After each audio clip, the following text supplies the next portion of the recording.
તો વાત કરીએ સુરેન્દ્રનગરની. સુરેન્દ્રનગરમાં પ્રથમ વખત મહાનગરપાલિકાની ચૂંટણી યોજાઈ રહી છે, ત્યારે ભાજપના ઉમેદવારો પ્રચારમાં જોડાયા છે. ભાજપ પક્ષ દ્વારા પ્રથમ મધ્યસ્થ કાર્યાલય ખુલ્લું મૂકવામાં આવ્યું હતું અને બાદમાં તમામ વોર્ડમાં કાર્યાલય ખુલ્લા મૂકવામાં આવી રહ્યા છે.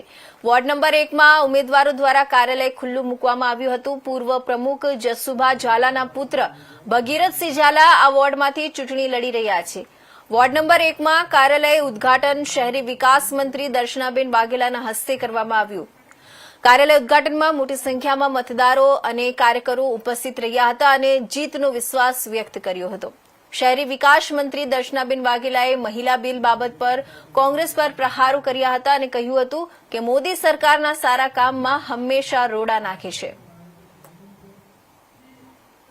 શહેરમાં વોર્ડ નંબર 10ના કાર્યાલયના ઉદ્ઘાટનમાં હું અહીંયા ઉપસ્થિત રહી છું. ચારે ચાર ઉમેદવારો ખૂબ મોટી બહુમતીથી જીતવાના છે, કારણ કે કાર્યાલયનું ઉદ્ઘાટનમાં તમે જોયું હશે કે મોટી જાહેર સભા હોય અને વિજય ઉત્સવનો કાર્યક્રમ હોય ને એ ટાઈપના સભા રહી છે અને ખૂબ લોકોમાં ઉત્સાહ છે.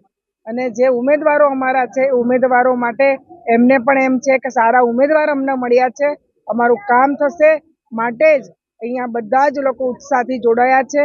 અને મને વિશ્વાસ છે કે વોર્ડ નંબર 1 એ આખા સુરેન્દ્રનગર શહેરમાં લીડમાં પણ નંબર 1 રહેશે અને ખૂબ સારી બહુમતીથી જીતશે. નહીં, પરંતુ 24 કલાક વીજળી અહીંયા મળે છે અને જે શહેરમાં સુવિધા હોય ને એવા ગ્રામ્ય લોકોના ઘરમાં સુવિધા હોય છે. આ કામ ભારતીય જનતા પાર્ટીના લોકોએ કર્યું છે. માટે હું તમને વાત જરૂર કહીશ કે 26 તારીખે આપણે ખૂબ મોટી સંખ્યામાં મતદાન કરવાનું છે.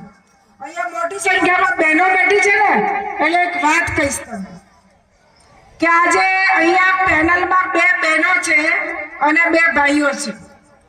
આ દેશમાં 50% મહિલાઓની વસ્તી છે, પરંતુ આ કોંગ્રેસે કાયમ બહેનોને અન્યાય કર્યો છે ને આ બહેનોને અન્યાય કર્યો છે. જો નરેન્દ્રભાઈ મોદી અહીંયા ગુજરાતમાં હતા ને ત્યારે એમણે સ્થાનિક સ્વરાજની ચૂંટણીમાં 50% મહિલાઓના મત એમણે આપી હતી. એના કારણે અત્યારે એક પેનલમાં 2 ભાઈ અને 2 બહેન લડે છે. હમણાં 17 તારીખે સંસદમાં એક અગત્યનું બિલ પસાર થવાનું હતું, જે મહિલા અનામત બિલ, જે વિધાનસભા અને લોકસભામાં 33% મહિલાઓને અનામત આપવાની વાત હતી. પરંતુ આ કોંગ્રેસીઓએ આ મહિલાઓનો વિરોધ કર્યો છે અને આ બિલનો વિરોધ કર્યો છે અને આ બિલ પાસ થવા દીધું નથી. માટે અહીંયા મંચ પરથી મારે આ લોકોને કહેવું છે કે આ મહિલાઓ તમને છોડશે નહીં અને મતના રૂપે તમને જવાબ આપશે.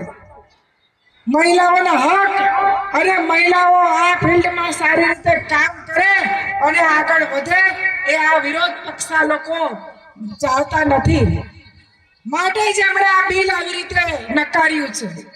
આજે હમણાં જ 8:30 વાગે વડાપ્રધાનનો એક રાષ્ટ્રજોગ સંદેશ હતો અને ખૂબ વ્યથિત રહીને એમણે કહ્યું હતું કે આ ખરેખર આ જે વિરોધ પક્ષના લોકો છે તેમણે આ મહિલા બિલનો જે વિરોધ કર્યો છે, આ દેશની મહિલાઓ એને માફ નહીં કરે.